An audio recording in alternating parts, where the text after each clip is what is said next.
오늘은 두려움과 공포에 대해서 한번 생각해 보려고 합니다. 세상에도 그 두려움과 공포에 대한 이야기가 많이 나오는데요. 세상에서 두려운 것은 마치 담력을 테스트하듯이 그 두려움이 어떤 뭐라고 할까요? 자기 자신에 대한 어떤 용감함, 그리고 그런 어떤 자기 자신이 굉장히 세다 이런 걸 보여줄 수 있는 하는 그런 지표로 봐서 그것을 이제 두려운 것을 표현하고 나타내고 그런 것보다는 숨기고, 그리고 이제 심지어는 담력 훈련 같은 것도 하고 그러잖아요. 그래서 한번 두려움에 대해서 생각해 보면은 우리가 두려움을 생각할 때 가장 큰 두려움을 겪는 원인은 여러 가지가 있을 수 있으나 예수님을 생각해 보면 40일 동안 그 성령의 인도하심 받아서 40일 동안 그 광야에 가셔서 시험을 받을 때 여러 가지 시험을 받으실 때 바로 그 두려움과 관련되어 있는 것을 생각해 보면 어떨까 싶어요. 많이 굶으셨을 때 사탄이 돌을 떡으로 만들려고 하잖아요. 그럴 때 그 돌을, 우리 일반 사람들은 돌을 떡으로 만들지 못하기 때문에 그 만들지 못하는 것이 두려움이 되죠. 무슨 얘기냐, 한마디로 할 수 없는 것을 우리가 하라고 강요를 받거나 아니면은 어떤 해야만 되는 경우, 그럴 때 그게 스트레스가 되다가 스트레스 레벨이 넘어가면은 어떤 계속해서 그것을 과제를 이루지 못하면은 두려움이 됩니다. 그리고 또 이제 뛰어내리시는 것도 있었고 다 있었는데, 우리 예수님은 한 가지 우리와 다른 점은 다 하실 수 있는데 절제하시고 안 하신 거라기보다는, 예수님께서는 그것을 안 하신 이유는 물세례 받으실 때 그 하나님의 신성을 다 부인하시고 인자로 오셨기 때문에, 그래서 인간 중에서 높은 산에서 절벽에서 떨어지거나 돌을 떡으로 만들거나 그 다음에 모든 것을 주겠다고 사탄이 나타나서 속일 때 절하진 않잖아요. 그래서 그걸 한번 생각해 보면 좋겠습니다. 그래서 어떤 권위, 두려움이라는 것은 나보다 어떤 더 센 거, 나보다 힘이 더 많은 그런 어떤 존재나 어떤 사물에 의해서 지배를 당하거나 할 때, 주종 관계일 때 또 두려움이 생기는구나 생각해 보면 좋을 것 같습니다. 그러니까 만약에 예를 들어서 돈이 없다, 그래서 돈이 없어가지고 우리가 돈이 없어서 두려운 게 아니라, 그 돈이 없기 때문에 어떤 사람이나 어떤 것의 권력이 밑에 들어가기 때문에, 그 권력을 통치함을 받기 때문에 그게 두려운 거예요. 종의 신분으로 되어지기 때문에요. 근데 이제 세상에서 어떻게 속이냐면은, 너가 돈을 많이 벌게 해줄게 그러면서 유혹하면서 돈을 많이 벌게 해주는 것이 아니라, 그 과정 중에서 사람을 기가 막히게 그 돈의 노예, 즉 죄의 노예가 되게 해서 눈에는 보이지 않지만 일평생 죄의 노예로 살다가 사망에 이르게 되었죠. 욕심을 통해서 말이에요. 그래서 세상에서 가장 두려운 것은 사실은 욕심, 그 다음에 사망, 이런 것이어야 되는데, 우리는 아이러니하게도 다른 게 두렵습니다. 그래서 한번 생각해 보려고 하는데요.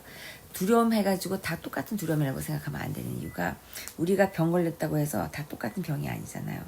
어떤 사람은 의인인데 맹인과 같이 그렇게 하나님의 영광을 드러내기 위해서 부모로부터 태어날 때부터 부모도 잘 모르는 그런 원인을 말이에요. 모르는, 부모 죄인지 뭔지 모르는 눈이 안 보이는 그렇게 태어나서 사람들이 공격을 당하기도 하는데요. 죄인처럼 말이에요. 다 대우받기도 하고 엄폐열하게. 근데 또 두려움에는 어떤 두려움이 있냐. 그런 어떤 것이 아니라 병에 걸릴 때 죄로 인해서 걸리는 사람도 있단 말이에요. 그러니까 예수님께서 그런 사람들에게는 너가 그렇게 죄가 있어서 병에 걸릴 때에는 병을 고쳐주시면서 항상 하시는 말씀이 어떻게 해야 된다 하고서 마치 프리스크립션 주시듯이 그렇게 너는 다시는 똑같은 죄를 범죄하지 말아라 이렇게 말했습니다. 가늠한 여인도 그렇고 그렇게요. 그 다음에 누가 또 그랬을까요? 그 죄 중에서 죄를 안 짓고 치유받은 사람들이 있어요.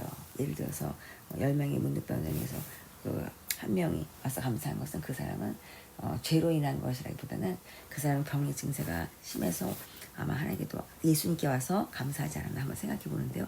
그러니까 우리가 어떤 겉으로 드러나는 어떤 병이라든지 가난이라든지 어떤 그런 우리로부터의 우리에게 마치 책임이 있을 것 같은 그런 어떤 그런 저주로 보여지는 그런 가난과 그런 궁핍이 또 병등이 꼭 그 우리의 책임이 아닐 수 있다는 것을 보여주면서 그럼 원인이 무엇이냐면서 원인을 알 수 없는 두려움을 또 줍니다. 그러니까 암은 무서운 게 그 원인을 모르고 또 그 치료 방법도 정확히 모르는 것처럼 똑같이 두려움을 주는 대상이 두려움을 해결해 줄 수 있는 방법을 알려주면 좋은데 두려움을 주는 대상이 그 두려움을 해결할 수 있는 방법을 모르기 때문에 그게 문제예요. 그러면서 계속 겁을 주니까요. 그래서 이제 두려움에는 여러 종류가 있는데요. 육체의 정욕이나 이생의 자랑과 같이 이 땅의 것에서 비롯되는 그런 두려움 말이에요. 의식주. 그런 것들은 가장 겁주는 것 중에서 그 가장 큰 두려움이 사망의 두려움입니다. 육체의 고통을 말할 수 있는데요. 사람으로 따지면 뭐 부모를 잃고 자식을 잃고 그런 것 중에서 가장 큰 고통이 육체의 고통인데 그 욥기를 보면 그렇게 나와 있습니다.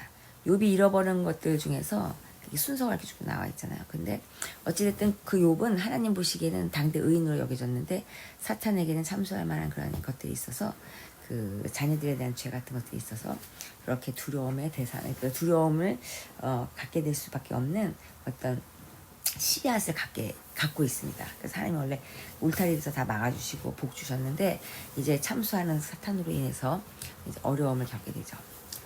그 두려움 중에서 종류 중에서 가짜 두려움이 있어요. 진짜 두려움이 아니고 마치 그 두려운 것이 왜 두렵냐면 우는 사자와 같이 사자가 막 달려들 것 같고 우리를 죽일 것 같아요. 다니엘서에서 왜 다니엘이 사자굴에 떨어졌을 때 그 막 이를 번뜩거리고 막 그렇게 하는 그 사자가 있어서 무서운 게 아니라 배고파서 막 울부짖고 있다고 생각해 보십시오. 그러면은 그 거기 굴에 떨어졌을 때 당장 죽을 것 같은 무서움이 공포가 생기잖아요. 잘못한 것도 없는데 하나님 믿으면서 어떻게 하는 그 두려움인데 여기서 왜 가짜 두려움이라고 했냐면은 그 우는 사자가 바로 물어 죽이지 못하도록 하나님께서 지키셔서 그 사자 입을 봉하시고 오른손으로요. 그리고 이렇게 지켜주시기 때문에 그 사자의 그 창조주 하나님께서 그 사자를 길들이셔가지고 이렇게 하시는 거 보면은 진짜 두려움은 뭐냐? 어떤 그 통치함이 없는 지멋대로 행사할 수 있는 어떤 그런 권력이나 힘을 볼 때 두려움을 겪게 되죠. 병이든 뭐든 말이에요. 암도 그렇잖아요. 그런데 그렇게 사자를 창조주 하나님께서 다스릴 수 있는데요. 파도도 그렇고요. 근데 창궐 날아다니는 자유롭게 날아다니는 참새를 생각하면 몸집도 작고 뭐 그렇게 우리에게 위협이 되지 않는데 그가 그 참새가 그렇게 우리가 흠모할 만큼 자유롭게 날아다니는 것이 아름답고 이쁜 것은 바로 자유를 누리고 있는 것이기 때문인데요. 마치 욥이 그 복을 누렸던 것처럼요. 어떤 벌을 어떤 그 재앙이 임하기 전에.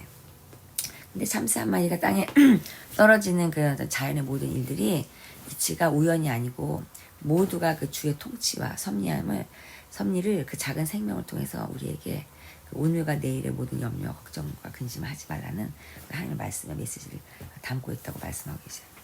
그러니까 우리가 그 자연 만물을 사랑하고 잘 보기만 하고 살피고 돌보기만 해도 우리가 두려움에서 벗어날 수 있다는 것이 이렇게 그것을 또 어떻게 생각해 볼 수 있습니다. 그러니까 사는 것이 팍팍하고 나 자신만 챙기는 사람은 동물도 식물도 아무것도 돌보는 게 없잖아요. 그러면 오히려 잘 먹고 잘 살 것 같은데 그렇지 않다는 거예요. 두려움이 오히려 우리를 망하게 한다는 거예요. 그래서 우리가 제일 흔히 속고 있는 것이 뭐냐면 세상과 사탄에 대한 두려움은 진짜 두려움이 아니라는 거예요. 왜냐하면 굉장히 제한되어 있고 세상도 이제 곧 새하늘과 새 땅이 올 것이고 사탄도 멸해질 것이기 때문입니다. 사탄이 우리에게 거짓말로 속이고는 있는데 들통날 때가 와요. 특별히 그 지혜의 영을 받고 하나님께 말씀대로 순종해서 분별의 어떤 능력을 받으면 사탄이 사람 안에 어떻게 역사하고 하는지 다 알려주시니까요. 땅의 것을 이해 못하는 개 돼지들을 몰라도 하나님의 영을 받은 사람들은 아니까 두려움이 없겠죠. 그래서 담대함을 얻는 거 아니겠습니까? 그래가지고 우리가 어떤 최고의 무기는 어떤 칼과 그다음에 창 이런 게 아니에요. 뭐 원자폭탄 이런 게 아니고 핵이 아니고 우리가 최고의 무기는 뭐냐면 시간과 공간의 한계가 우리가 있는 것을 어떻게 하면 해결해서 두려움을 없애냐인데, 사실은 우리의 그 두려움의 대상이 뭐냐면 시간이라는 그 제한성. 우리가 만약에 시간이 계속 주어져 있다면 왜 부자가 그 곳간에다가 쌀을 다 모아놓고 죽을까봐 걱정을 안 했었어요, 처음에는. 근데 하나님이 너 이렇게 하다가 너 내일 당장 내가 목숨 가져갈지도 모르는데 너 아주 마음 태평이다 그렇게 하면은 두렵잖아요. 그 시간이라는 제한성 때문에. 그 다음에 그 공간의 제한성입니다. 우리가 왜 그 부모를 잃고 그 이별하고 부모님이 돌아가실 나이가 되면은 연세가 되고 누가 환자가 있고 병이 걸리면은 왜 두렵습니까? 그 한계가 때문에 그래요. 그 영원히 같이 살고 싶은데 살지 못한다는 어떤 불가능성 때문에. 그래서 그 두려움의 가장 큰 두려움은 뭐냐면 존재에 대한 두려움. 어떤 물건을 잃어버릴까봐 어떤 뭐 그런 것라기보다는 존재가 있었는데 사라지는 두려움이 제일 큰 두려움인데, 그랬는데 우리는 그거를 잘 이제 인식을 못하고 세상에서 어떻게 배우냐. 존재의 두려움이 아니라 존재는 죽이더라도 네가 갖고 있는 물질은 갖고 있어라, 킵해라 해가지고 사람을 죽이고 그 물건을 취하는 어리석은 일을 하죠. 그게 세상을 가리키는 지혜입니다. 그래서 얘가 누가 있냐면 요셉. 요셉이 형제들이 요셉이 얼마나 귀한지 몰라요. 왜냐? 아직은 요셉은 돈거리가 안 돼요. 머리값이 안 돼. 왜냐? 뭘 아는 게 없고 아는 것도 없고 그런데 꿈을 잘 꿔가지고 뭐 이것저것 말하는데 해석은 잘 못하겠는데 하여튼 기분이 나쁘고요. 들어보니까 뭐 해도 뭐 다 이렇게 잘 인사하고 부모님한테 그래서 기분 나쁜 데다가 색동 옷을 입고 다니니까 이제 멀리서 이제 도시락 가지러 왔을 때 가서 이제 형들 인사하러 왔을 때 기가 막히게 수근수근 해가지고 멀리서 보니까요. 가까이서 보면 그렇게 못하죠. 코앞에서 얘기 못하는데 죽일 작당을 해가지고 남도 아닌데 웅덩이에 빠뜨려서 죽입니다. 저렇게 계획을 했으나 그 죽이려고 했으나 그 의도는 죽인 것도 마찬가지나 하나님께서 그것을 기가 막히게 막으셔가지고 팔려가서 이제 그때부터 이제 그 험악한 여정을 이제 마치 광야의 길 같은 길을 요셉이 살게 되는데요. 그러면 두 가지 중에서 누가 더 두려운 삶을 살았을까? 우리가 볼 때는 요셉이 더 두려운 삶을 살았을 것 같아요. 왜냐면은 지금 억울하게 어떻게 보면은 죄인도 아닌데요. 그 겉으로 보이는 죄인은 아니잖아요. 감옥 갈 죄인. 그런데 기가 막히게 하나님께서 벌 주시는 것도 아닌 것 같은데도 그렇게 어려움을 겪을 때 만약에 그 두려움이 내가 죽을까봐 내가 무서워서 그렇게 했다면은 요셉이 우리가 그렇게 뭐 존경하고 좋아하고 그럴 만한 요셉이 안 됐을 것 같아요. 그런데 요셉은 기가 막히게 잘한 게 뭐가 있냐면 사람의 잘한 것 때문에 칭찬받고 뭐 상받고 그런 건 아닌데 그래도 몰래 자꾸 굳이 찾아본다면은 요셉은 상황이 어찌 되든 간에 하나님을 놓지 않았다는 거. 하나님을 가장 두려워해서 아마도 그 웅덩이에 빠질 때에도 형들은 버렸으나 하나님이 버린 것이 아니니까 제 생각에는 두려워하지 않았던 것 같고요. 물론 무서웠겠지만은. 그리고 팔려가서도 낯선 곳에서 생활할 때에도 심지어 감옥에 갇히고 또 그 기가 막히게 자기를 유혹하고 그렇게 해서 정말로 억울하게 감옥에 갇혀도 그렇게 이겨낼 수 있었던 것은 자기의 의를 드러낼 필요가 없는 하나님이 계셨기 때문에 그 하나님을 의지하고 하나님을 두려워했기 때문입니다. 그러니까 하나님을 두려워하다 보니 다른 어떤 것도 두려워하지 않았죠. 아무리 그 협박을 받아도 하나님은 신이시니까 그것을 믿고 그렇게 행동해서 나중에 어떤 그 보상을 받냐면 원수를 다 죽이고 뭐라는 그 보상을 받지 않습니다. 솔로몬도 원하는 게 뭐냐 할 때 내가 원수를 갚게 해달라고 그렇게 말 안 해서 칭찬받은 것처럼 하나님은 사랑이시기 때문에 정의는 내가 그렇다고 해서 하나님이 그들을 다 용서한다는 건 아니잖아요. 솔로몬이 그 아이를 잃은 것처럼요. 그런데 그 기가 막히게 어떻게 했습니까? 다윗이 그 아이를 잃은 것처럼 말이에요. 솔로몬을 얻었고요. 다윗이 하나님이 또 보상으로 이렇게 해주셨죠. 다윗이 바스바를 취해서 잘못한 걸 말이에요. 근데 그렇게 솔로몬같이 또 좋은 아들을 준 것처럼 그러나 솔로몬이 또 그것을 잘못해가지고 멸망당하는 것처럼 하는 것처럼 똑같이 무서운 건 뭐가 무섭냐? 우리에게 주어진 어떤 자유의지 정말 두려운 거 그리고 우리에게 주어진 어떤 하나님의 그 값없이 주시는 사랑 그런 것이 사실 두려운 게 아니고 은혜인데 그것을 사탄이 기가 막히게 잘못 왜곡하고 사용하게 해서 그 호랑방탕하게 하고 그냥 그래가지고 마치 탕자같이 그렇게 해서 살게 합니다. 세월도 아끼지 않고요. 그래서 배고파서 울부짖는 그 사자가 보다 무서운 게 누구냐면 우리 배에서 생수의 강이 흘러넘치지 않고 우리 배에서 그냥 욕심이 가득 차가지고 배를 채우는 그런 사악한 우리 그런 어떤 생각이나 이런 게 가장 두려운데요. 그런데 그것이 사탄이 우리에게 주신 어떤 속임이라는 거, 사탄이 주는. 사탄은 거짓말을 속이기 때문에 최고의 무기가 아까도 말한 것처럼 눈에 보이는 것이 아닙니다.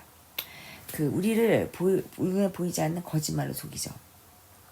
그러니까 가장 두려운 게 뭐겠습니까? 내가 내 자신을 나인 것처럼 생각하고 속이는 그런 두려움이죠. 그러나 그건 두려움을 생각 안 하고 교만함으로 표현이 돼요.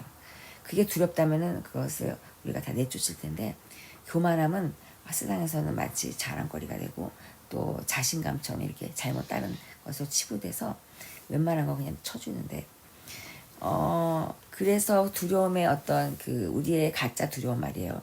세상이 주는 두려움, 공중권지자가 돼주고 주는 두려움을, 그것을 극복할 수 있는 건데 어떤 거가 있어요? 우리가 어떤 무리에 서 있지 않고 예수님의 증인이 돼서 예수님의 제자로 살아간다고 결단하고, 또 우리가 자기를 부인하고 그렇게 예수님 말씀을 순종해서 십자가를 지고 자기 십자가를 지고 따라가면은, 예수님께서 이길 수 있는 방언, 그런 어떤 언어와 영의 언어와, 그 다음에 기도할 수 있는 영, 그 다음에 예수 이름으로 사탄을 내쫓을 수 있는 그런 능력, 성령의 능력, 그 다음에 담대히 복음을 증거할 수 있는 그런 두려움을 이길 수 있는 담대함을 주신단 말이에요. 그러니까 이 모든 어떤 3종 세트 같은 것을 주시는데, 이것이 없이 그냥 이런 거는 안 하고 하겠다면 목적이 다르기 때문에 우리가 담대함을 얻을 수가 없다는 것입니다. 그러니까 이렇게 생각해 볼 수 있을 것 같아요. 누군가가 예수님 믿는데 두렵다 하는 것은 아직은 그가 그 담대함을 쓸 수 있는 그런 시대가 아니라서 두려움을 아직도 극복하지 못하는구나, 이렇게 생각하면 되겠습니다. 자기가 극복할 수 있는 것이 아니니까. 그래서 그런 것에 대한 여러 가지 이해가 있지만, 모세 같은 경우는 자기 죄로 인해서 그 두려움을 극복하지 못하죠. 처음에 말이에요. 그래서 출애굽기 2장 13절부터 14절에 보면은 모세가 어떻게 두려움을 겪는지, 그렇게 자기 죄로 인해서 살인을 해서 걷는 걸 보고 도망가는 걸 보게 되고, 그 두렵죠. 자기 죄가 자기가 죄를 지어봤는데도 가인과 같이 가해자였는데 사실은 피해자가 돼버려요. 가해자가 되는 즉시 피해자가 돼서 두려움이 따라옵니다. 베드로는 또 마태복음에서 14장 22절에서 36절에 보면은 바다 위를 걷는 걸 보면서, 처음엔 걷는 건 잘했으나 그 자신감으로 쭉 가면 되는데 왜 가다가 넘어지냐면은 파도가 세게 쳐가지고 파도가 높아져가지고 파도가 그냥 일렁인 것 때문에 무서운 게 아니라 바람이 훅 불어가지고 바람 때문에 놀랬거든요. 그러니까 그 바람은 성령의 바람도 있는데 말이에요. 그래가지고 베드로의 그 두려움은 예수님께서 멀리서 봤을 때 귀신같이 유령으로 보였습니다. 그런데 예수님이라고 하니까 기뻐가지고 이렇게 예수님 걸어오시는 걸 또 보니까 그렇게 믿음 가지고 처음 했다 해도, 그렇게 빠질 수 없는 것은 금방 우리의 시선과 그런 것이 표대된 예수님 바라볼 수 없고 다른 것에 우리의 집중력을 잃어버리기 때문에 말이에요. 한마디로 우리가 세상의 어떤 정욕과 유혹과 이런 것에 많이 관심을 갖게 되니까 그게 바로 두려움이구나. 그러니까 한마디로 세상 사랑하는 것이 두려움이다라는 걸 생각할 수 있을 것 같아요. 그리고 요셉은 아까 말했고요. 그래서 요셉은 이렇게 생각할 수 있어요. 죄를 지었어요. 형들이 아주 그냥 지금 몇 명이 죄를 지었습니까? 그냥 아주 때로 지었잖아요. 죄를. 만약에 12명이 죄를 지었다면은, 예, 그리고 또 그렇게 했다면은 그 죄가 한 사람 한 사람 딱 분배돼가지고 두려움이 적은 게 아닙니다. 아이러니하게도 무리가 지어가지고 한 사람의 죄를 짓는 경우, 그럴 때는 사람들은 그걸 좋아합니다. 예수님도 그렇게 쳐 죽였어요. 그 수많은 사람들 중에서 익명으로 그렇게 죽였잖아요.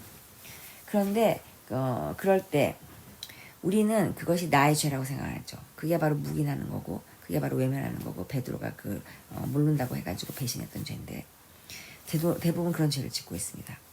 그런데 아무리 잘못된 걸 봐도 남의 일이라고 생각하니까요. 근데 그거는 잘 우리가 모르는 것이고, 그것에 대해서 이제 하나님 물으시는데, 그 두려움을 처음에는 죄를 지을 때 그 두려움을 모르고 행할 수 있는 것은 그 무리의 힘을 입어가지고 피어 프레셔 그걸 얻어가지고 동기를 해서 가늠한 여자도 잡아오고 막 그렇게 합니다. 자기가 마치 심판자처럼요. 그게 바로 뭘 모르는 그런 두려움이죠. 착각하는 두려움.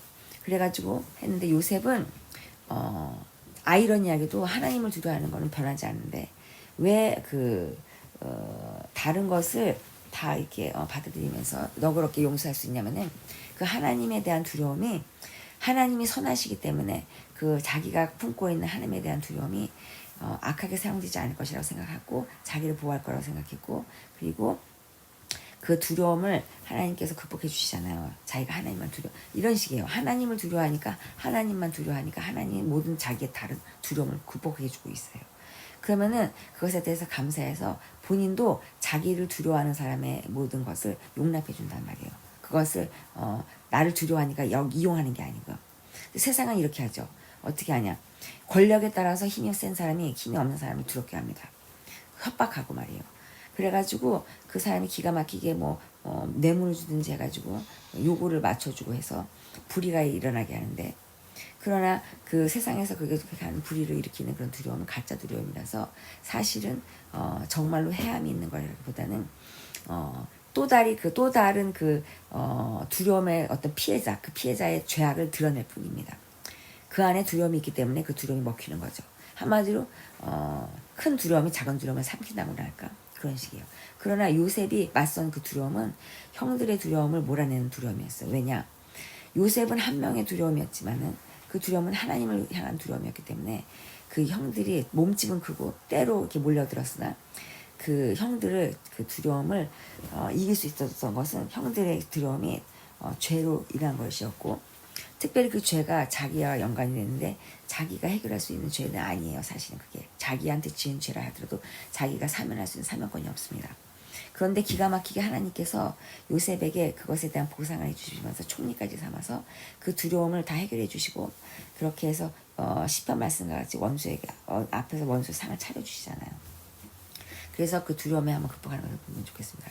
그리고 이제 그래서 억울한 피해자가 갖는 두려움은 뭐냐면 그 고난과 깊은 관련이 있는데, 예수 그리스도를 믿는 자녀는 그 베드로전서 2장 6절에서 10절에 보면은 하나님의 백성이면서 자비를 얻은 사람들입니다. 하나님의 백성이라는 거요. 그러면 그 사람들이 어떻게 해야 되는지 나오는데, 베드로후서 예를 들면 2장 24절에서 25절에 보면은 선한 목자께서 이리를 쫓아주시고 돌봐주셔서 두려움이 사라진다는 말이 나와요. 우리는 양으로 비유한다면은 목자가 있으면 두렵지 않습니다. 우리를 지켜주시니까요. 근데 목자가 없으면은 우리를 잡아먹고 뜯어먹는 이리가 올 때 너무 무섭잖아요. 언제 올지 모르잖아요. 진짜. 근데 아이러니하게도 이 세상에도 그 목자 되신 예수님이 이제 오실 때는, 심판관으로 오실 때는 도적같이 오시면서 이렇게 오실 때 왜 그 사람들은 예수님을 두려워하지 않을까 생각해 보면은 그거는 두려움을 잘 이해하지 못하기 때문이라는 걸 알 수 있어요. 왜냐하면 예수님이 말씀하신 두려움이 가장 큰 두려움은 죄에 대한 두려움입니다. 죄에 대해서. 우리가 억울하게 당하는 그런 두려움은 다 하나님이 갚아주셔요. 요셉같이. 근데 내가 죄를 지어서 내 죄값으로 당하는 고난은 그 성경에서 말씀하는 것처럼 참 그거는 어처구니 없고 상도 아니고 참 그렇지 않냐, 좀 그렇게 말씀하고 있습니다. 고난과 고통을 통해서 예수 이름으로 인해서 받는 고난이 바로 그 영광으로 이르고 해서 영화롭고 은혜롭고 그렇게 좋은 건데, 맞을 짓을 해가지고 맞는 거는 그것은 고난이 좀 그 두려움이 더 크잖아요. 더 무섭고요. 그래서 뭘 말하냐, 우리의 두려움이나 고통이나 고난이나 어떤 그런 같은 동의어인데요. 뜻이 그런 것들이 하나님의 오른손보다 더 크다. 손오공이 아니라 하나님의 오른손이 굉장히 큽니다. 모든 문제 웬만하면 다 해결하시는데 그 오른손보다 내가 갖고 있는 문제가 생각할 때 더 크다고 생각하면은 그 문제를 하나님께 가서 해결하고 두려움을 해결하는 게 아니라 자기가 생각하고 있는 더 큰 손에 간단 말이에요. 돈을 붙잡고 있는 손한테 가든지 무당한테 간다든지 그렇게 자기가 생각할 때 효과 있는 손으로 가서 그걸 해결하려고 하니까 그것이 더 큰 두려움을 낳는다고 모르고 그렇게 어리석게 행동합니다. 그래서 그런 사람들은 항상 그 원망과 불평을 입에 달고 살고, 또 가장 큰 그것이 죄가 뭐냐면 신에 대한 억울함과 어떤 그런 것을 신에다가 풀어요. 불신으로 말이에요. 그래서 죄의 종이 되는 것도 모르고 그렇게 이스라엘 백성같이 멸망당하죠. 만약에 복음을 통해서 죄를 깨닫고요, 자백하고 회개할 수만 있다면은 예수님의 피를 공짜로 받게 됩니다. 그리고는 그 값없이 받은 피로 용서를 받게 되죠. 그래서 너무나 감사한데 그것을 감사한 것을 아는, 그 가치를 아는 사람만이 주께 영광을 돌리고 구원을 받습니다. 확실하게요. 근데 용서를 받을 때는 아주 그냥 쓱다같이 받아놓고 하나님께 감사하지 않는 사람은 꼭 배신한단 말이에요. 마치 자기가 병난 것이 무슨 자기가 특출나게 예수님을 잘 믿어서 나은 것처럼 그렇게 해서 하나님께 영광을 돌리지 않고 자기가 그냥 그 자기를 그냥 대충 자기가 마치 뭐 의로운 사람처럼 그렇게 말을 하잖아요. 그래서 우리가 자신을 부인하고 말씀에 순종하면서 계명을 지키면요, 그 하나님께서 우리 마음에 소원을 주십니다. 기뻐하는 소원. 그러면 그 기뻐하시는 소원대로 행할 수 있는 능력과 힘을 다 주시고, 그렇게 해서 하나님께서 우리와 함께 하신다는 증거가 되고, 사람들이 우리의 어떤 선행 행위나 그런 것을 통해서 빛으로 여김을 받아서 하나님께서 그 영광을 받으시는데, 그 사람이 만약에 멸망당한 자식만 아니면 말이에요. 그래서 그 사람이 뭘 하는 게 아니라 지혜의 영이나 진리의 영을 받아서 하나님에 대한 지식이 풍성해지고요. 그리고 그 부에 대해서나 빈에 대해서나 이제 다 대처를 잘할 수 있는 그런 어떤 일체의 비결을 배우게 돼요. 그래서 그 증거가 뭐냐면 바로 성령님이 역사하시는구나를 보여주죠. 그러니까 가장 큰 두려움은 무슨 두려움이냐? 죄로 인한 두려움을 이길 수 있는 두려움은 이 죄로 인한 두려움은 오직 성령님만이 해결할 수 있다는 거예요. 예수님이 죄를 깨끗하게 사해줄 수는 있으십니다. 십자가 달려 돌아가셨기 때문에. 그런데 그럼 죄는 해결했으면 죄가 끝이 아니라는 걸 알아야 되는 거예요. 왜냐하면 그건 죄만 해결했다고 해서 두려움을 해결을 못합니다. 왜냐하면 언제 사탄이 똑같이 또 공격할지 모르고, 내가 넘어진 걸려서 넘어진 것이 또 오늘 아침은 없었으나 내일 아침은 또 다른 그 유혹하면서 선을 알게 분별하는 나무로 서 있단 말이에요. 그러니까 내가 오늘은 뭐 어떤 거를 참았으나 내일은 못 참을 수 있으니 그걸 어떻게 장담할 수 있겠어요. 그러니까 그런 두려움은 사실은 정형하게 말하면 두려움이 아니고요. 어떤 정욕으로 인한 다른 말로 인하면 욕심이겠죠. 내가 가질 수 없는 것을 갖고 싶을 때가 두려움이 생겨요. 욕심인데 그게 사실은요. 그런데 그것을 모르고요. 그것을 두렵다고 무섭고 벌벌 떠는 게 아니거든요. 그래서 이러한 여러 가지 성령의 역사하심으로 우리는 고난과 어떤 두려움을 이길 수 있다는 걸 알아야 됩니다. 그래서 만약에 어떤 분이 누구라도 어떤 이유로 고난을 당하는지 우리가 다 알 수는 없으나 답은 다 하나밖에 없어요. 답은 우리가 예수 그리스도를 받아들이면 돼요. 그분이 우리가 받아들이기만 하면 불의이시니까 자기가 인자로 오셨기 때문에 본인이요, 가장 처참한 죄인으로 십자가를 다 들어서 어떤 죄도 용서할 수 있는 죄인으로 오시거든요. 그러면 어떻게 되겠습니까? 그러면 그 죄가 용서받게 하시는 건 하나님께서 그 피로 인해서 용서해 주세요. 그러면은 그 죄가 값없이 용서를 받잖아요. 그러면 두려움이 해결된단 말이에요. 죽음에 대한 두려움이. 그런 걸 이해하시고, 또 그 다음에 그 두려움이 하나님께서 보실 때 그냥 두려움을 내버려 두지 않는다는 거. 그래서 성령의 선물들을, 은사들을 주셔가지고 너와 같이 똑같이 두려움에 겁먹고 있는 사람들을 도와주라 해서 기가 막히게 소금의 역할을 하게 하셔가지고 그 예수의 증인으로서 아까 말한 그 담대함을 주셔가지고 말이에요. 두려움을 이길 수 있는 담대함, 죽기까지 충성할 수 있는 그 담대함과 불시험을 이길 수 있는 그런 담대함을 주셔서 그 영광의 영을 우리에게 부어주셔서 앞에 이마에 이렇게 보여주십니다. 그래서 예수 이름으로 당하는 박해와 고난이 바로 가장 큰 두려움 중에 두려움일 텐데요. 그런데 그것을 하나님께서는 팔복이라고 묶어서 말하면서 그 예수 이름으로 당하는 복은 선지자가 예수님이신데 오셨는데, 예수님의 그 선지자처럼 그 예언자로 오셨는데 그렇게 그 상을, 똑같은 상을 주신다는 것이에요. 그러니까 하나님에 대한 경외감을 어떤 두려움으로 주지 않으시고 존경하고 하나님을 사랑하는 마음을 주신다는 것이에요. 그래서 세상에 이게 믿음을 주시죠. 하나님은 우리에게 그분의 자녀로 이 땅에 살아가라고 하십니다. 예수님의 제자로 살아가라고 하시지 어떤 오합지졸 무리로 그렇게 살라고 안 하세요. 왜냐하면 하나님은 우리가 하나님의 자녀이기 때문에 두려워하는 걸 원하지 않으세요. 이미 두렵게 하지 않기 위해서 몸도 이미 몸소 죽으셨고 또 마음도 담대할 수 있는 성령을 부어주셨습니다. 2번. 하나는 물세례, 하나는 불세례로요. 기가 막히게 안팎으로. 안의 그릇은 깨끗하게 해서 사탄이 참수하지 못하게 두려움을 주지 못하도록, 너 사망할 때 거라고, 너 죽을 거라고 하는 두려움을 주지 않도록 깨끗하게 하신 게 예수님의 십자가의 보혈 피. 그런데 그것만으로는 하나님과 함께 할 수 없습니다. 그래서 그것을 할 수 있도록 예수님과 하나 되면은 기가 막히게 하나님 안에 들어갈 수가 있어요. 하나님의 소멸하는 불이라도 예수님이 우리에게 불시험을 이길 수 있는 불세를 주시니까요.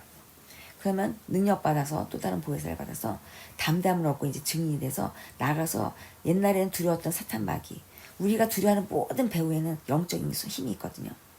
거룩한 영이 아니라 더럽고 속이는 영이 있기 때문에 두려운 거예요. 가짜로. 그래서 그 가짜 두려움에 벌벌 떠는 건데 그것을 이길 수 있는 예수 이름을 줘서 그래서 영의 언어로 기도하면서 하나님이 그 기도를 받게 하시고 그래서 기가 막히게 두려움을 극복할 수 있는 담담을 주시죠. 그래서 죽도록 충성할 수 있는 힘도 주시고 말이에요. 그래서 귀신이 떨어지게 한다고 자랑하지 말고 생명책에 네 이름 있는 것으로 감사하라고 하신 예수님 말씀이 무엇이냐면 우리에게 가장 큰 상은 영생이고 그것은 하나님을 알고 하나님이 우리를 사랑해서 이 땅에 예수님을 보내셨을 때 본인이 오시기를 원하셔서 본인의 영을 부어주셨고 그 영으로 가득 찬 것이 바로 예수님인데 예수님이 바로 그 하나님의 말씀 진리의 말씀이시고 또 생명이시라는 걸 우리가 안다면은 귀신이 가장 우리에게 협박하는 게 바로 두려움이 바로 너 죽는다는 거구나. 그래서 우리 몸을 죽을까 봐 걱정되게 하는 거. 병으로든 모르든 말이에요. 관계로든 모르든 돈으로든 모르든. 그러나 예수님이 이렇게 말씀하십니다. 아이러니하게도 너 죽도록 충성하라. 죽는 거 두려워하지 마. 죽는 거 무서우면 죽는 거 두려워하지 말고 살아라. 오히려 담대하게. 반대로 살라고 그러세요. 목숨을 위해서 먹을 거 입을 거 생각하고 두려워하지 마. 그거 있다고 생각하고 믿음으로 살아라. 내가 백합화도 뭐 꽃 예쁘게 옷 입혀주고 그 다음에 참새 한 마리도 내가 먹이지 않냐. 공중에 그렇게 날아가다가 네 생각에는 그냥 하나 떨어져서 우연히 사고 나서 죽은 것 같아도 내가 다 알고 있다. 그렇게 말해요. 그래서 우리 머리카락도 안다고 심지어 말씀하시잖아요. 그게 뭐 진짜잖아요. 그러니까요. 우리 예수님 하나님께서 머리카락을 안다면은 귀신의 계략을 모를 바 아니요.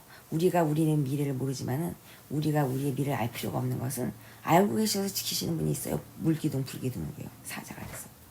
그래서 두려움은 결국 우리에게 아무것도 아니다. 하나님만 두려워하자는 거예요. 근데 하나님은 이렇게 말씀하십니다. 귀신같이 나를 두려워하지 마라. 예수님이 다가올 때 유령이라고 안 하셨습니다. 예수님은요 거룩한 영이시기 때문에 유령이 아니잖아요. 협박하고 그렇게 막 그런 영이 아닙니다. 그래서 우리가 사모하고 흠모하는 영이죠. 그래서 경외하라는 말씀을 하세요. 나를 사랑하고 존경하라고 말하는 거예요. 우습게 알지 말고요. 그러니까 우리가 가장 두려운 것은 무엇이겠습니까? 어떤 삶의 문제가 생겼을 때 내가 이게 세상적으로 극복이 안 된다고 생각하는 거. 그거 귀신이 속이는 거고요. 그래서 건강과 재물을 챙겨야 된다고 그렇게 속이잖아요. 근데 그걸 챙기면 오히려 더 나쁜 놈들이 꼬이는데 말이에요. 도둑놈이랑 그 사기꾼들이요. 그리고 우리의 미래와 인간관계도 엄청나게 복잡하게 얽혀 있어요. 그 문제에 또. 그러니 이 실타래를 누가 풀리겠습니까? 사탄이 던져주는 실타래를요. 근데 예수님 손에 붙들림 받게 되면은 그 실타래를 풀어주시는 게 아니라 실타래를 갖다 버리시고 처박아 버리시고 실타래 아니라 그 실타래를 오히려 그 무기처럼 소멸할 수 있는 불을 우리에게 담아주시는 게 바로 예수님이 우리에게 주신다는 또 다른 보혜사 그 성령의 불세례입니다. 근데 우리가 두려움을 이길 수 있는 건 언제 오냐? 우리가 두려움을 겪을 때 온다는 걸 알아야 돼요. 그러니까 아이러니하게도 불세례를 받으려면 불시험을 받을 때 오는데 그것을 기이하게 여기지 말라고 그랬어요. 왜 교회 다니고 교인 되고 집사님 되고 권사 되는데 왜 어려움을 당하냐? 당연히 당해야 돼요. 왜냐? 세상에 살면 하나님은 세상을 이처럼 사랑했으나 세상은 우리를 그렇게 미워합니다. 응? 그래가지고 우리에게 불시험을 준단 말이에요. 그 어려움을 겪고 억울한 일을 겪게 되고요. 고난을 당해요, 한마디로. 그럴 때 하나님이 약속하셨습니다. 이스라엘 하나님 대신 뭐예요? 그 아브라함의 하나님, 이삭의 하나님, 야곱의 하나님이 우리의 이름을 앞에 두고 하나님이 됩니다. 그래서 우리에게 기가 막히게 가만히 놔두지 않으시고 고와 같이 내버려 두지 않으시고 찾아오셔서 그 두려움을 해결해 주신단 말이에요. 근데 해결해 주실 때 무기가 뭐냐면 그분의 이름을 주신단 말이에요. 만군의 여호와의 이름. 구약 때는 여호와의 이름을 주셔서 다윗이 골리앗을 이겼습니다. 물맷돌을 잘 던져서 이긴 게 아니잖아요. 단대함을 그렇게 얻은 거고요. 그 다음에 그 신약에서는 어떻게 됩니까? 어떻게 해서 증인이 되겠습니까? 귀신이 알아듣지 못하는 방언을 주세요. 그래가지고 모든 영의 소원과 기도를 하나님과 소통하고 있으니 내가 비록 말과 마음으로 생각으로는 하나님과 소통이 안 되고 대화가 단절된 것 같다 생각해도 내 생각과 지식과 감정의 우위에 있는 내 영이 하나님과 소통하고 있으니 무슨 걱정 문심이 있겠어요. 예? 모르고 짓는 죄가 무슨 걱정이 되겠습니까? 담대함을 얻지 않을 수가 없죠. 그래서 그 담대함이 예수 이름을 막 쓸 수 있게 하고 예수 이름을 썼을 때 귀신들이 넌 누구냐? 난 바울도 알고 다 아는데 넌 누구냐? 하면서 부끄러움을 수치심을 주는 게 아니라 우리가 별거 아니래도 그 예수 이름의 그 이름으로 인해서 그 무서워서 벌벌 떤단 말이에요. 우리가 정말로 예수님의 사람이라면 말이에요. 정말 제자라면 말이에요. 그러면 예수님께서 어떻게 하시니까 귀신을 제압할 수 있는 힘을 이름으로 주시고요. 그 다음에 그것을 기쁨으로 감당할 수 있도록 예수님이 받아오신 그 성령의 은사들과 다 그것 동안 주시고 기가 막히게 그렇게 주셔서 모든 두려움을 이길 수 있게 하시는 것이 어찌 그 물질로 보여지는 것이겠습니까? 다 눈에 보이지 않는 귀한 것들이에요. 그것들이요. 그래가지고 그 두려움을 이길 수 있게 할 때 그 영광을 다 하나님께 돌릴 수 있게 하시는 이유는 우리에게 있어서 그 성령 충만으로 부어주시는 그 모든 만물에 충만한 예수 그리스도의 그 어떤 귀한 또 다른 보혜사 성령님은 우리에게 있어서 너가 아직 온전하다고 말하지 않습니다. 그러나 너 믿음으로 온전하다고 믿어라. 그러면 그 믿음이 죽은 예수를 살리니까 너도 살린다고 말씀하고 계세요. 즉시 믿는 즉시 너가 된다고 그랬고 나머지 행함으로 증명되는 것은 우리가 하는 것이 아니라 두려움을 이겨주시는 그 예수님의 주신 그런 세 가지 제자들가 받은 것들 말이에요. 방언하고 아까 귀신을 쫓는 거하고 생명책의 이름이 있고 그런 모든 하나님께 주신 상 말이에요. 그러면서 그 귀한 능력 그걸로 인해서 우리는 모든 두려움을 이길 수 있게 하시고 그 성령이 한마디로 그래서 계시록에 뭐라고 써 있습니까? 성령 받아라. 성령 받으면은 하나님 하신 말씀을 귀로 들을 수 있을 뿐만이 아니라 그 능력을 행해서 성령님이 이기게 해주시니까 이기는 자가 돼서 구원받는다고 말씀하고 계세요. 네 배에서 생수의 강이 흘러 넘치니까 너가 세상 것을 욕심부리지 않고 두려움에 휩쓸리지 않을 것이고 네가 혼자 외로운 길을 걷는다 하더라도 예수님처럼 말이에요. 그리고 네가 먹을 게 없어서 굶어 죽는 일은 없다. 왜냐하면 영원히 굶어 죽지 않게 하는 아주 네 뱃속을 꽉 채울 수 있는 말씀을 내가 놓고 갔다고 말씀하세요. 그것뿐만 아니라 성령을 주셔가지고 임마누엘로 어느 순간에도 너를 혼자 내버려두지 않고 항상 같이 있다고 약속하셨습니다. 그러니 우리가 뭐 두려울 게 없지 않습니까? 근데 이 모든 사실을 다 머릿속에 알고 있고 교인이라서 다 알고 있음에도 불구하고 내가 두려웠고 너무 공포스럽다는 것은 그것을 나쁘게 생각하지 말고 아직 때가 안 돼서 내가 지금 예수를 믿고 있음에도 불구하고 내가 이거 지금 고난을 인내하는 시간이구나. 예수님께서 죽으시고 돌아가시고 4월 만에 부활하셨는데 그 시간이 있었고 또 그 사순절에서 오순절로 갈 때 공백이 있었잖아요. 기간이. 시간이 필요한 이유는 그 시간을 통해서 정말 귀신같이 그 쭉정이들은 나가 떨어지게 되고 받아야 될 사람만 성령 받게 되니까요. 예수님 죽자마자 바로 성령 받으면 다 받죠. 좋은 건 줄 알고 돈 주고 받을 생각하는 사람도 있는데 근데 시간을 늘어놓으면은 간절한 사람만 받게 돼 있습니다. 나머지는 다 바빠서 나가게 돼 있어요. 그래서 기가 막히게 예수님이 때가 되면은 어련히 알아서 주시니까요. 그래서 두려움은 우리에게 문제될 수 없다는 거 이렇게 얘기할 수 있어요. 그래서 우리가 무엇인가 두렵다면요. 그것은 두려움으로 나타나는 것은 그래도 그 사람은 문제 해결을 할 수 있습니다. 왜냐하면 두려움은 우리의 어떻게 보면 약점을 드러내는 것 같이 보여지잖아요. 남들한테 보면요. 벌벌 떨고 이러는 게요. 근데 진짜 두려움을 표현할 수 있는 사람이라면 그 사람은 두려워하는 사람이 아니라고 생각해요. 진짜 두려워하고 있는 사람들은 교만한 사람들이고요. 반대로. 그래서 만약에 어떤 분이 두려워서 누군가에게 두렵다고 말할 수 있다면은 그 사람은 적어도 두려움의 포제스 한마디로 사로잡혀서 아주 그냥 포로처럼 잡혀있지는 않구나. 두려움에 잡혀있는 사람은 자기가 두려움에 잡혔다고 생각 안 합니다. 그러니까 그게 더 두려운 거예요. 자기가 죽어가는지도 모르는 게 그게 더 무섭죠. 예. 내가 어디가 아픈 걸 아는 거는 문제되지 않습니다. 그래가지고 내가 벌써 내 입으로 두렵고 공포가만 있어 하면은 그거는 마치 베드로가 잘하려고 하다가 물에 빠진 두려움이구나. 그렇게 생각하시고 자꾸 사탄이 참소할 때 너는 그거 뭐 이렇게 믿음이 없어가지고 빠졌냐 이렇게 생각하지 마시고 예수님이 그렇게 한다고 생각하시지 마시고 예수님은 격려하시는 분인데 표현을 교훈과 책망과 훈계로 하시니까 그것을 아시고요. 그것을 감사로 여기시고 원망 불평 안 하시면은 그것이 귀히 여김 받아서 그 두려움이 어느새 담대함으로 변해되어 그 갈렙이 남들은 다 두려워서 얻지 못했던 그 어떻게 보면 안락자손 같이 살았던 그 산지 좋은 곳 그 예수님 하나님이 계실 것 같은 그 산지 그런 시온 산지 같은 곳을 얻게 되지 않겠습니까? 믿음으로 할아버지인데도 말이에요. 그래서 내가 오늘 두려움이 있다고 해서 내일 두려움이 있으리란 보장이 없습니다. 그래서 오늘 잠을 주시잖아요. 우리는 이렇게 알아야 돼요. 육의 사람이 육에서 계속 사는 게 아니라 육의 세계에서. 오늘 자고 다시 리플 뭐지? 다시 다 지워요 주님이. 내일은 새 생명을 살아봐라 해서 기회를 주시잖아요. 그러니까 두려움이 어제도 걱정해서 오늘도 걱정하고 내일도 걱정하고 해서 똑같은 두려움 같은 그거는 속는 거고요. 두려움이 다 변질되고 있고 바뀌고 있습니다. 믿음의 눈으로 보시면요 바뀌고 있어요. 내가 인식하는 즉시 벌써 바뀌고 있고, 인식을 했다면은 예수님을 알고 계시는 분이라면 어떻게 해결해야 될 것도 알고 있는데, 단지 본인이 생각하는 것만큼 그게 해결이 안 된 것 같아서 그렇게 되는데요. 근원은 다 해결됐고 그 두려움의 싹도 이제 없을 것이니 그렇게 생각하시고요. 두려움은 좋은 점도 있다는 거. 우리가 두려워야지 피하죠. 두려움이 없으면 어떻게 맨날 뭐 쌈딱처럼 그렇게 귀신하고 싸워야 되는 것도 아니잖아요.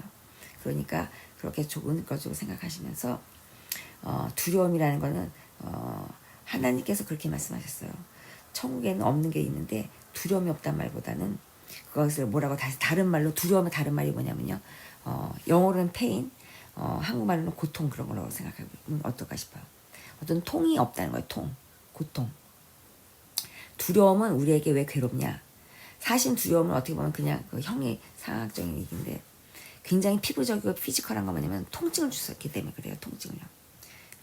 아프기 때문에 그래요.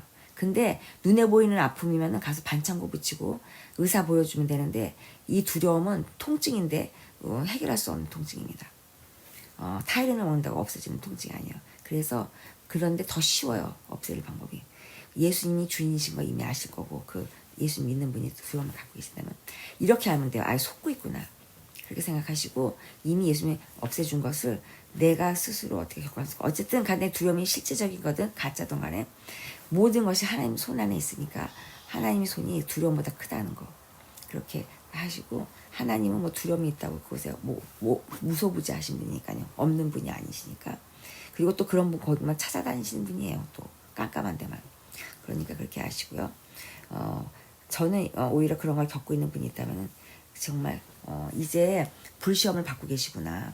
그래서 이제 예수님과 하나가 되어서, 옛날에 예수님을 받아들이는 건 잘하셨는데 그게 다가 아니기 때문에 이제 능력 받으시려고 한번도 사랑의 하나님을 경험하셨으면 이제 정의 하나님을 경험하셔야 되는데, 고통을 당해보고 고난을 당해봐야 억울함을 알고 그래야 능력을 바라게 됩니다. 그래야 칼이 필요한 걸 알게 돼요. 그전에는 성경 책만 필요하지 성경 검이 필요 없어요. 그냥 선생님이 그 지휘하는 지휘본 같은 것만 필요하지 칼로 수술할 필요가 없습니다. 무섭게 피를 왜 봅니까? 잘못 찔르면 죽여버리게. 근데 그 안에 귀신인지 뭐가 있는지 몰라가지고 누가 벌벌벌 떨고 있는 사람이 있다면은 그 사람이 만약 내 자식이라면 살려야 되니까 그 칼을 휘둘러야 될 때 그 성령의 검으로 휘둘러야 될 거 아니에요. 그렇기 때문에 그 고난을 당하거나 두려움이 있는 분은 그렇게 해서 하나님은 그 두려움을, 사탄이 주는 가짜 두려움을 하나님께서 바꾸고 계시는 과정이구나. 근데 그래서 내가 고통스럽구나. 그렇게 생각하시면 거반 틀리지 않을 거라고 생각해요. 그래서 사실 두려움과 고통에 대한 어떤 그런 것은 뭐 코에 걸면 코걸이, 귀에 걸면 귀걸이. 사실은 제가 지금 몇 개 메인만 말했고 그 외에도 굉장히 디테일하게 많이 들어갈 수 있어요. 어떻게 보면 우리가 성경을 왜 읽냐? 우리 인간이 짓는 모든 죄가 두려움에 속해 있고, 근데 그 두려움이 동의어가 여러 개예요. 수치심도 두려움이고요. 누구는 쪽팔려서 두려워서 죽음이에요. 두려움이 여러 가지입니다. 근데 그 두려움이 네거티브한 게 아니고 좋은 것도 두려움이에요. 애 많이 날까 봐도 두렵고 책임질 사람이 없는데 별의별 게 다 두려움이 될 수 있다는 거. 그래서 그 두려움을 어떻게 해결하는지를 알려주는 게 성경책이고, 그래서 희망을 가지라고 하는 게 바로 요한복음 뭐 계시록 이렇게 쭉 넘어가는 게 아니겠어요. 그리고 그것을 성경의 인물들은 그것을 어떻게 해결했고 어떻게 했는데 답은 하나잖아요. 믿음으로 해결했다는 거. 세상을 이기고. 그러니까 그렇게 하시고, 사람은 두려울 줄 알았는데 귀신은 두려울 줄 몰라요. 자기가 두려움의 대상이 자기가 누구를 두려워하는 것을 그것을 인정하지 않고 교만해서 자기가 누구의 두려움의 대상이 되길 원해요. 바보같이. 멸망당할지 모르고요. 그러니 세상에도 똑같은 사람이 있습니다. 남에게 협박하고 두려움을 주는 사람이 있죠. 사람인데 귀신처럼 두려움 주는 사람이 있어요. 긍휼과 자비가 하나도 없고요. 그 사람은 나에게 지금 고통을 주고 있어서 그것이 또 나에게 또 다른 두려움을 주고 있고 고통이 된다면은 그 눈물을 누가 닦아주시겠습니까? 그 두려움을 이기시고 또 그 두려움을 해결하시는 정말 우리 창조주 하나님 계시니까요. 그걸로 위로받으시고요. 그렇게 어떤 분을 통해서 이렇게 좋은 질문을 해주셔서 하나님께 이렇게 여쭤보고 또 제가 더 은혜를 받은 것 같아요. 저도 두려움이 없지는 않았잖아요. 옛날에 많이 있었고요. 지금은 예수님 안에서 없지만 말이에요. 그래서 이런 생각이 들어요. 우리 정말 예수님을 믿는 사람은 두려움은 단 하나다. 예수님 눈밖에 날까봐. 그리고 하나님 눈밖에 날까봐. 근데 그 두려움은 없다고 했어요. 우리가 자녀를 키워보면 알지만 자녀가 암만 잘못한들 자녀가요 부모를 쳐 죽여도요 우리는 그 자녀가 부모를 두려워하기를 원치 않습니다.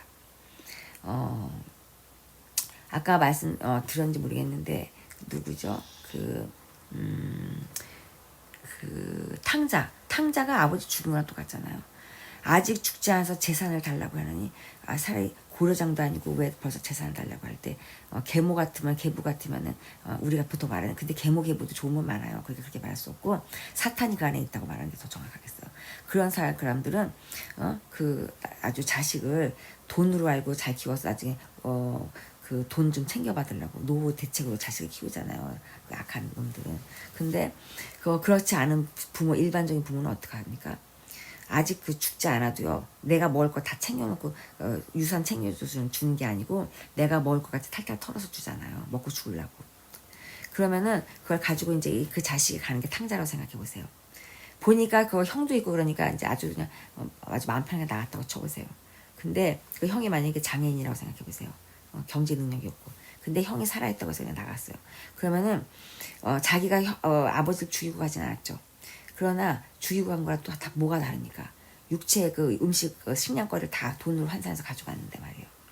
아버지는 내가 챙겨주지 않으면 살인자가 되고 또 도둑놈이 될까봐 그걸 미리 아시고 그렇게 챙겨줬다고 생각하면 그것처럼 비참한 게 어딨어요, 사실은.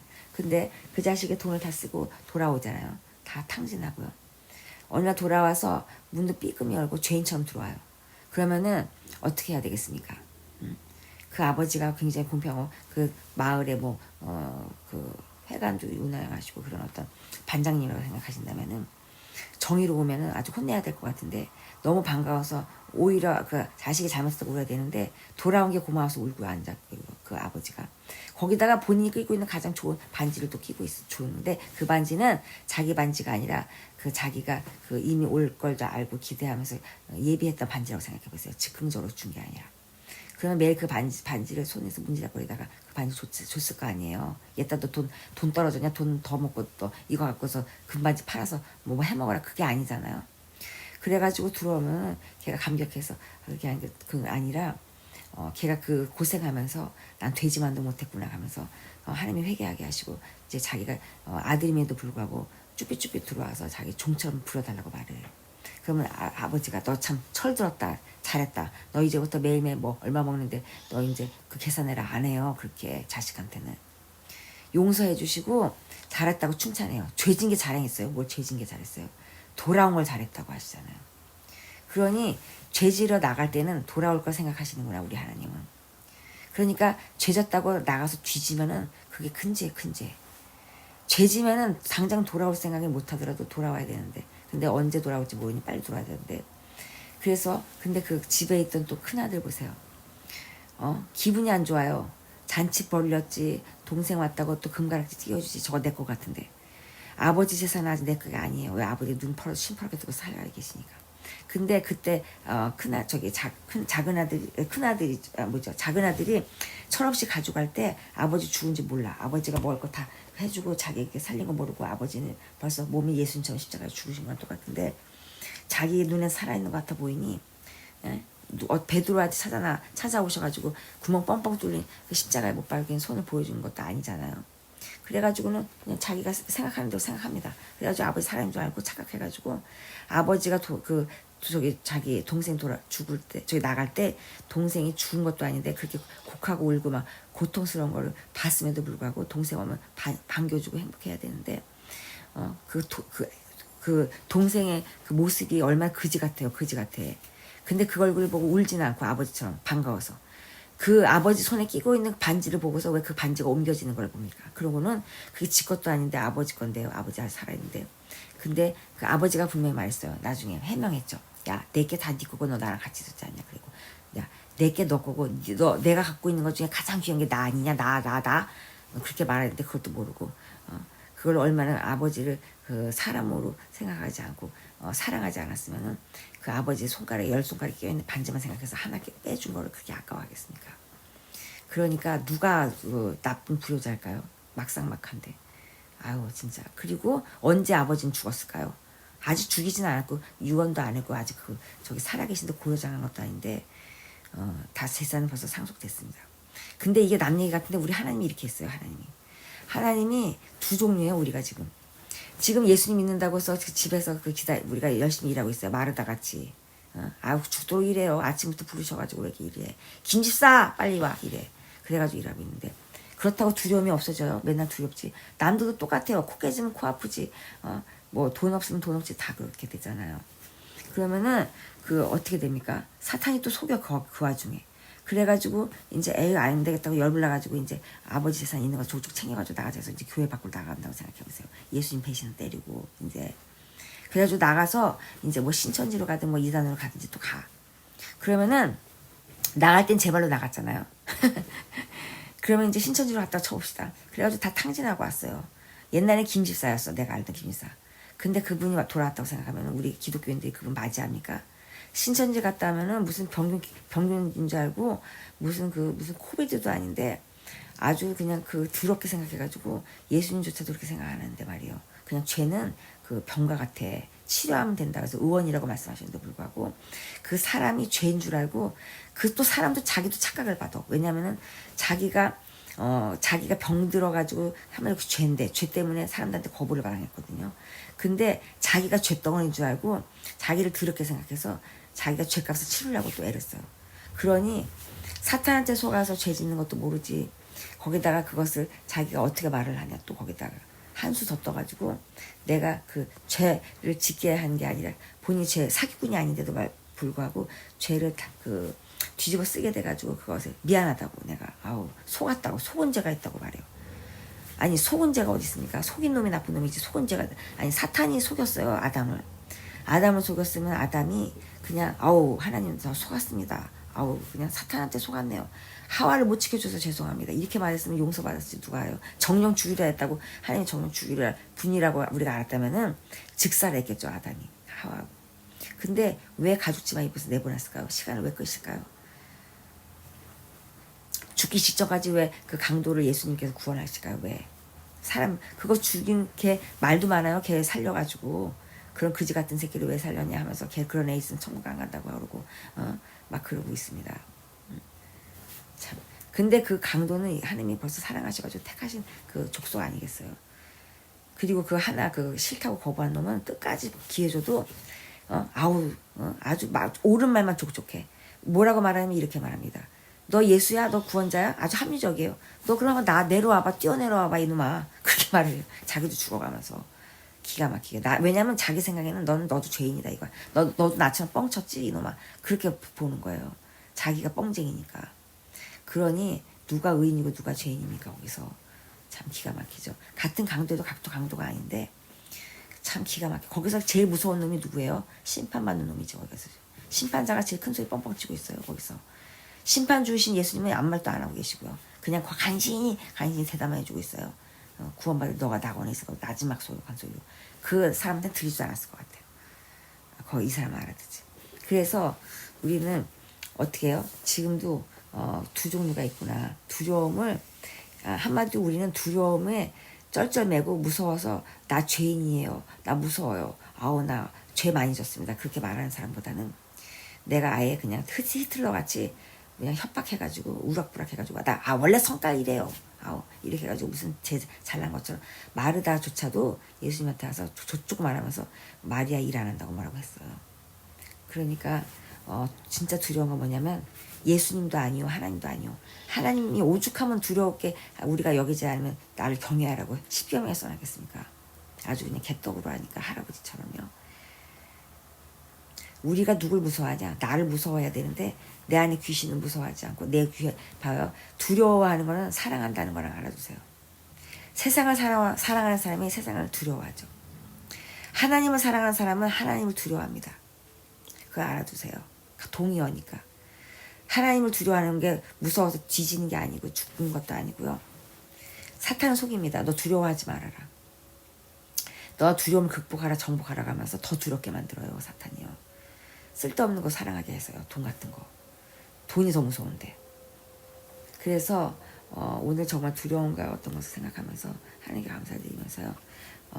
다시 한번 하나님께 감사하면서 우리는 그렇다고 내 자신을 두려워하는 건 아닌데 사탄도 두려운 존재가 아니고요.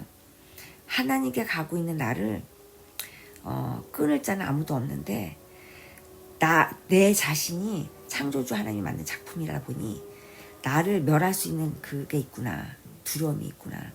바로 뭐냐면은 자살할 수 있는 두려움 내 안에 있구나. 그 의로운 게 있구나. 그 꼬라지를 못 보는 게 있구나. 내가 누구를 두려워하는 걸 인정하고 싶지 않아요. 내가 차라리 그냥 협박이 되는 게다. 그래서 오죽 협박이 되냐면은 하나님을 협박합니다. 나 죽을 거야 이렇게. 내가 너가 준 생명 내가 버린다 이런 식이에요. 너 살아있는지 없는지 보자 이 식이에요. 내가 천국에 지옥에 있는지 없는지 모르니까요. 막말하고. 결국 끝을 그래서 가룟 유다는 어떻게 합니까? 의롭게 죽잖아요. 사람들 볼 때는 의롭게 죽었을 거예요. 왜냐? 가룟 유다 불쌍하다. 그 얘기 꽤 들었을 것입니다.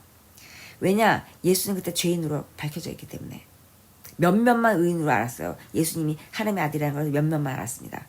그런데 나머지 대부분은 저거 쓰레기였나 봐 진짜 저거 뻥쟁이였나 봐 다 이렇게 알았기 때문에 죄책감이 없어가지고 그 죄가 지금까지 유전됐지. 그걸 만약에 막 울고불고 회개하고 그랬어 봐요. 그게 왜 우리한테까지 와 있습니까? 그 죄가요.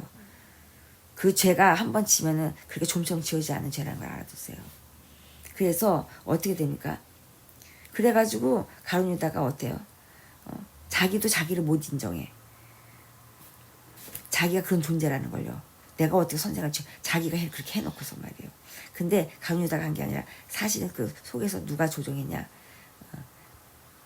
그 있어요. 삼총사 유명한 대제사장하고 서기관하고 율법학자. 그 사람들이 기가 막히게 뱀새끼처럼 뒤에서 조정했죠. 누구를? 가룟 유다 제자를 꼬셔가지고요. 그러니까 우리가 생각할 때 뭘 알 수 있습니까? 그렇게 끝까지 속으면 안 된다는 거. 그래서 우리가 가장 큰 두려움은 우리가 무슨 죄를 짓고 그 죄로 참수당하는 거. 하나님도 아시지 않고 아직 그렇게 기다리고 계시고 그런데 사탄한테 속아서 그렇게 된다는 걸 알고서 우리가 아무것도 두려워하지 말자.